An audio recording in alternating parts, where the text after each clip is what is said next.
اعوذ باللہ من الشیطان اللعین الرجیم بسم اللہ الرحمن الرحیم الحمد للہ وکفا وسلام علی عبادہ الذین اصطفیٰ. درود بھیجیے محمد و آل محمد.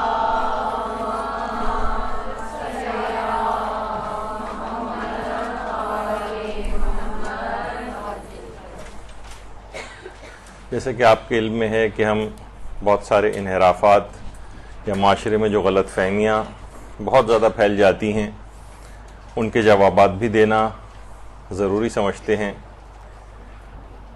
تو بہت سے انٹلیکچوئل حضرات، بہت سے جو خود کو بہت پڑھا لکھا سمجھتے ہیں، وہ بعض اوقات یہ اعتراض کرنے لگتے ہیں کہ بھئی دیکھیے ائمہ معصومین کی زندگی کتنی سادہ تھی. حرم ائمہ معصومین کے اوپر جو سونا وغیرہ لگا ہوا ہے یا وہاں کی جو تزئین و آرائش ہوتی ہے یہ بہت زیادہ ہے اور یہ ان کی زندگی کے ساتھ سازگار نہیں ہے. تو لوگوں کو چاہیے، ہمیں چاہیے کہ یہ چیزیں وہاں سے ہٹا کر ان کو بیچ کر یہ سب چیزیں غریب غربا کے اندر تقسیم کر دی جائیں. یہ بہت عرصے سے اچھا یہ اگر اس کے پیچھے جائیں تو یہ اعتراض، اس کی جڑیں عام طور پر ان عقائد کے حامل افراد کی طرف سے جا کر ملتی ہیں کہ جن کو وہابی فکر کہا جاتا ہے. اچھا اب دیکھیے کہ بہت سارے عقائد ایسے ہیں کہ جنہیں وہ وہابی فکر افراد بھی چھوڑ چکے، لیکن ہمارے بعض دانشور ان کا تھوکا ہوا دھتکارا ہوا وہ اب وہی اعتراضات یہ لوگ دہرانے لگے. اس میں سے ایک بات یہی ہے کہ حرم معصومین کی اتنی تزئین کرنے کی کیا ضرورت ہے، اس پہ سونا جو لگا ہوا ہے اس کی کیا ضرورت ہے، اس کی آرائش کی ضرورت کیا ہے.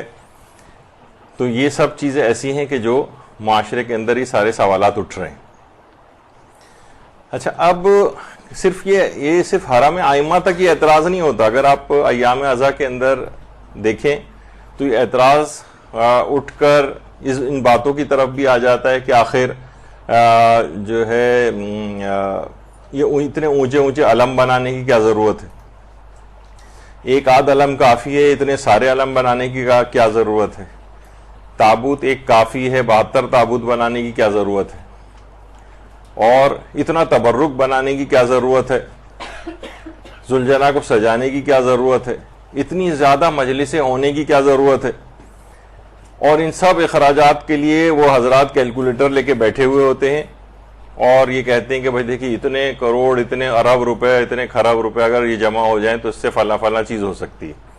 اس کی بہت دفعہ پہلے بھی جوابات دے چکے ہیں، لیکن آج خاص طور پر اس اعتراض کو ہم فوکس کریں گے. اچھا یہ صرف یہ اعتراض یہیں پر نہیں ہوتا، بعض اوقات یہ اعتراض اس طرف بھی چلا جاتا ہے. ظاہر ہے پھر اس کی شاخیں ہیں نا، اس پہ بھی ہماری گفتگو ہو چکی ہے. حج پر اتنے جانوروں کی قربانی کی کیا ضرورت ہے، ان کا گوشت اکثر ضائع بھی ہو جاتا ہے، اور تقریباً ایک اندازے کے مطابق مثلا اگر 20 لاکھ حاجی آئے ہیں تو 50 لاکھ سے تو زیادہ جانور وہاں پہ کم سے کم قربان ہوتے ہیں. تو وہ لوگ اس کی بھی کیلکولیشن لے کے بیٹھ جاتے ہیں کہ ایک جانور اتنے تک کا آتا ہے اور یہ اگر سب ملا لیے جائیں تو اتنے غریبوں کا اس سے بھلا ہو سکتا ہے. یہ جب ہمارے حج کی قربانی کے احکام بیان ہوئے تھے تو اس اعتراض کا بھی تفصیلی جواب اس وقت آیا تھا. تو دین کے ہر کاموں میں کفایت شعاری کا یہ دانشور جو ہے وہ درس دینا شروع کر دیتے. دیکھیے ایک بات آپ کی خدمت میں عرض کر دی جائے کہ اسلام میں ظواہر کی خوبصورتی کی بھی اہمیت ہوتی.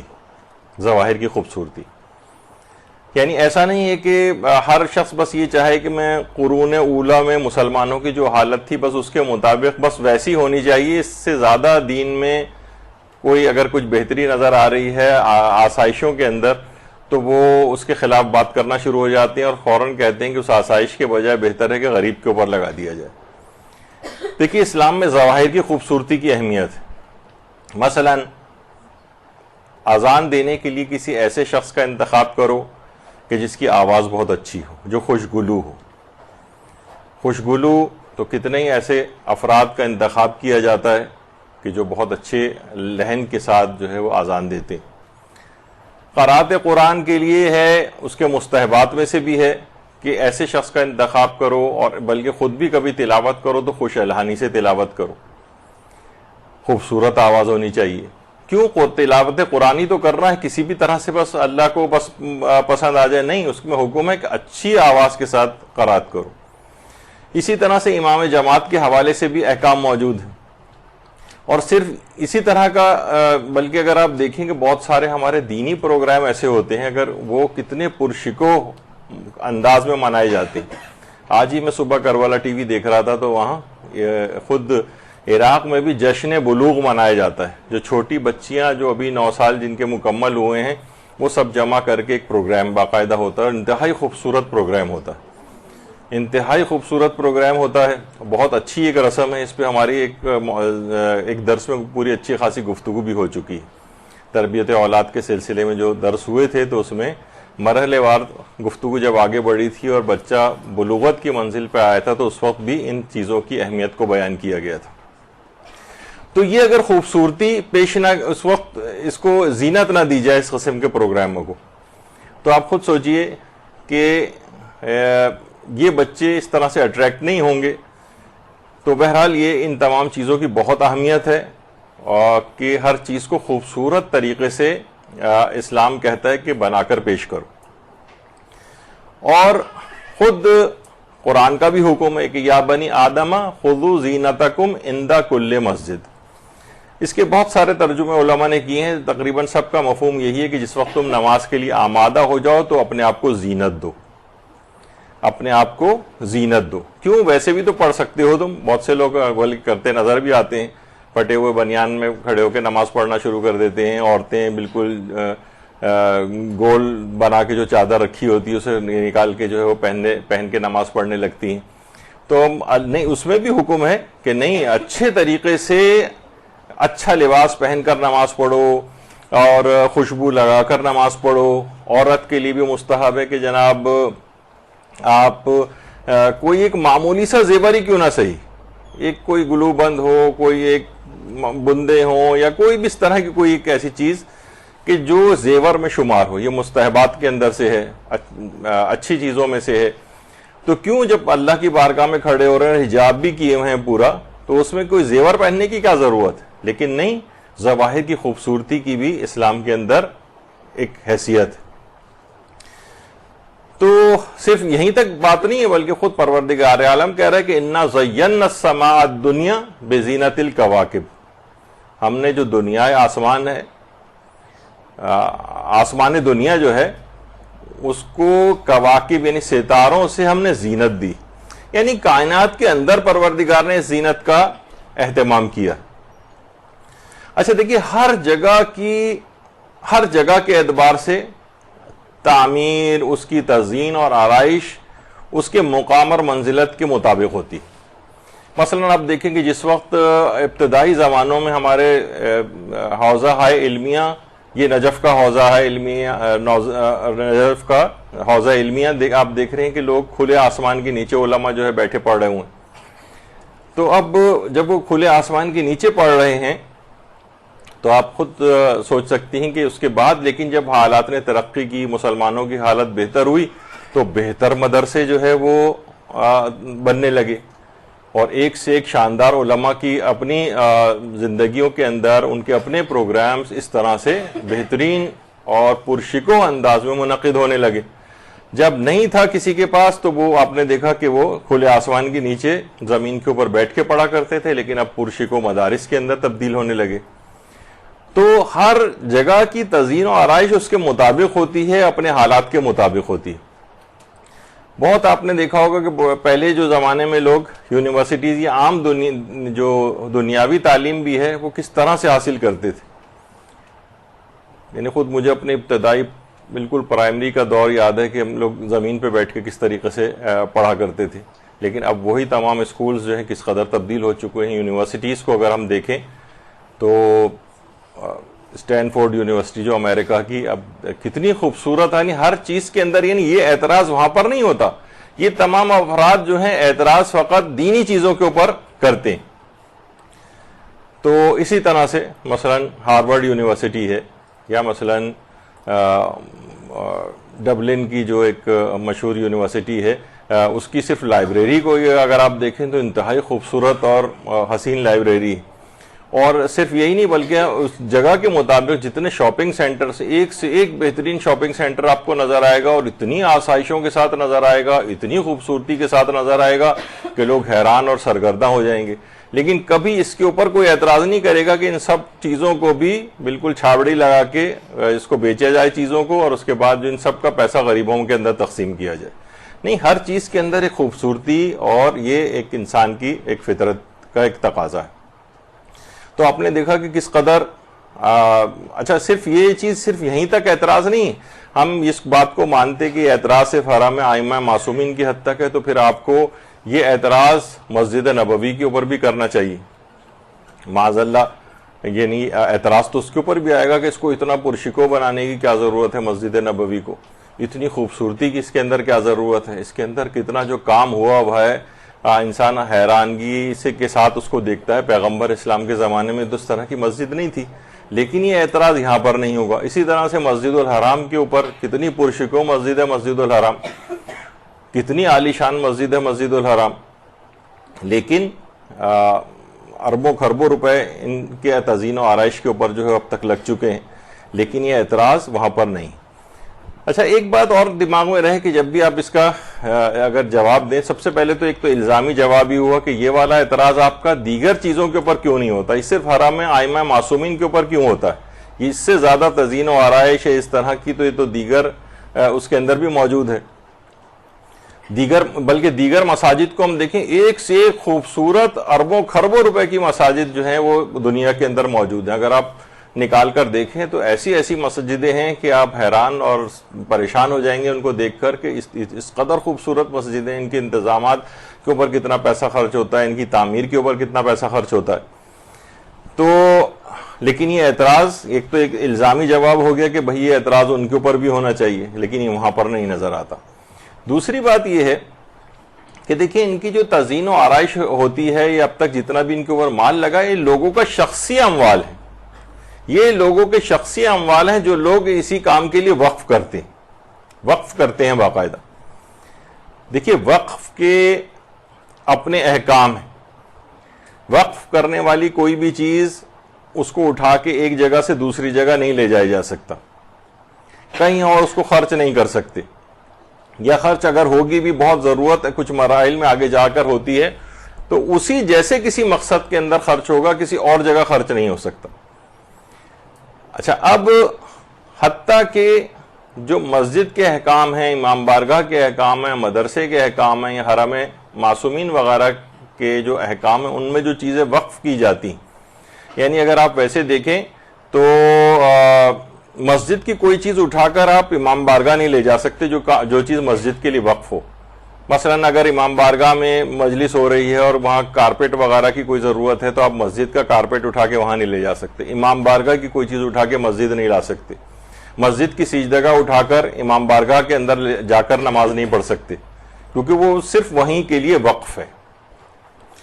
تو یہ عام طور پر لوگ اس کا خیال نہیں رکھتے ہیں، حتیٰ کہ اکثر بلکہ مساجد میں دیکھنے میں بھی آتا ہے کہ مسجد کا پنکھا اٹھا کر جو ہے وہاں لے جایا جاتا ہے. کوئی بھی چیز اس طرح سے جو جس جگہ کے لیے وقف ہے وہ صرف وہیں پر ہی.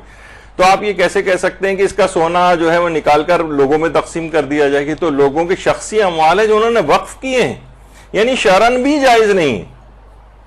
جو پہلے زمانے کے کچھ لوگ اس کے اوپر لگا کے جا چکے ہیں، کچھ مالدار افراد کی ڈونیشنز اس کام کے لیے موجود ہیں، اور جو اس کی تزئین و آرائش وغیرہ بھی ہوتی ہے اس کے لیے بھی لوگ ڈونیشنز دیتے ہیں اور اسی مقصد کے لیے دیتے ہیں. باقاعدہ وہاں جا کے وہ آپ سے اگر آپ نوزورات کے سیکشن میں جائیں اور کوئی ڈونیشن وغیرہ دیں تو باقاعدہ آپ سے پوچھا بھی جاتا ہے یعنی آپ یہ تعمیر کے لیے دے رہے ہیں، کس چیز کے لیے دے رہے ہیں حرم کی، تو اس کے اعتبار سے اس نیت کے مطابق اس کا جو ہے وہ استعمال ہوتا ہے. تو بعض اوقات صرف مسئلہ نہیں مسجد اور امام بارگاہ کا نہیں ہوتا، خود ہمارے اپنے مدرسے کا بھی ہوتا ہے. مثلا یہاں پر اگر کیمرہ لگا ہوا ہے تو بہت سے یہاں پہ منچولی کی مسجد میں بھی درس ہوتا ہے، تو بہت سے افراد جو درس ارینج کرتے ہیں کبھی کبھار ریکویسٹ ان کی طرف سے آتی ہے کہ بھئی یہ کیمرہ جو آپ کے مدرسے میں یہ اس درس کی ریکارڈنگ کے لیے ہمیں دے دیں. تو ہمیں ان کو منع کرنا پڑتا ہے کہ یہ جس نے بھی دیا ہے وقف